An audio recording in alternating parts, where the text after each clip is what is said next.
CM Siddaramaiah ಪತ್ನಿ ವಿರುದ್ಧದ MUDA site ಹಂಚಿಕೆ ಕೇಸ್ ವಿಚಾರಣೆ ಮುಂದೂಡಿಕೆಯಾಗಿದೆ. ಲೋಕಾಯುಕ್ತ ಸಲ್ಲಿಸಿದ್ದ ಬಿ ರಿಪೋರ್ಟ್ ಪ್ರಶ್ನಿಸಿ ದೂರುದಾರ ಸ್ನೇಹಿಮಯಿ ಕೃಷ್ಣ ಆಕ್ಷೇಪ ಸಂಬಂಧ ವಿಚಾರಣೆಯನ್ನ ಬೆಂಗಳೂರಿನ ಜನಪ್ರತಿನಿಧಿಗಳ ವಿಶೇಷ ಕೋರ್ಟ್ ಡಿಸೆಂಬರ್ 23ಕ್ಕೆ ಮುಂದೂಡಿದೆ.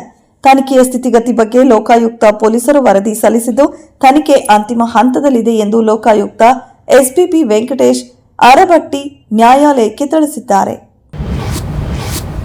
ಸರ್ಕಾರಿ ಬಸ್ಗಳಲ್ಲಿ ಲಕ್ಷಾಂತರ ನಾರಿಮಣಿಯರು ಉಚಿತವಾಗಿ ಸಂಚರಿಸುತ್ತಿದ್ದಾರೆ. ಮಹಿಳೆಯರು, ವಿದ್ಯಾರ್ಥಿನಿಯರು ಸೇರಿದಂತೆ ಹಲವರ ಬದುಕಿಗೆ ಶಕ್ತಿ ಯೋಜನೆಯೇ ಆಸರೆಯಾಗಿದೆ. ಆದರೆ ಯೋಜನೆಯೇ ಸಾರಿಗೆ ಇಲಾಖೆಯನ್ನ ಆರ್ಥಿಕ ಸಂಕಷ್ಟಕ್ಕೆ ದೂಡಿದೆ.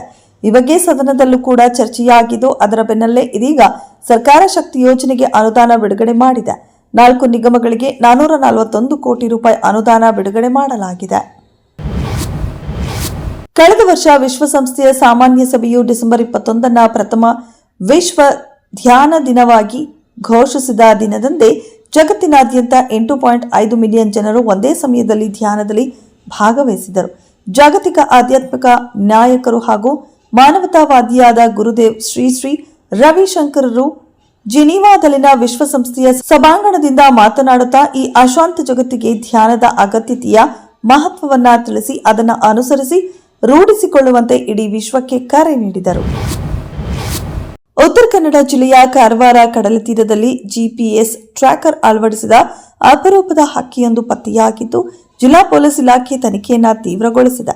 ಈ ಹಕ್ಕಿಯ ಕಾಲಿನಲ್ಲಿರುವ ರಿಂಗ್ ಮತ್ತು ಬೆನ್ನ ಮೇಲಿರುವ ಎಲೆಕ್ಟ್ರಾನಿಕ್ ಡಿವೈಸ್ ಬಗ್ಗೆ ಹೆಚ್ಚಿನ ಮಾಹಿತಿ ಪಡೆಯಲು ಅದನ್ನು ಫಾರೆನ್ಸಿಕ್ ವಿಭಾಗಕ್ಕೆ ರವಾನಿಸಲಾಗಿದೆ ಎಂದು ಜಿಲ್ಲಾ ಪೊಲೀಸ್ ವರಿಷ್ಠಾಧಿಕಾರಿ ದೀಪನ್ ಎಂಎನ್ ತಿಳಿಸಿದ್ದಾರೆ.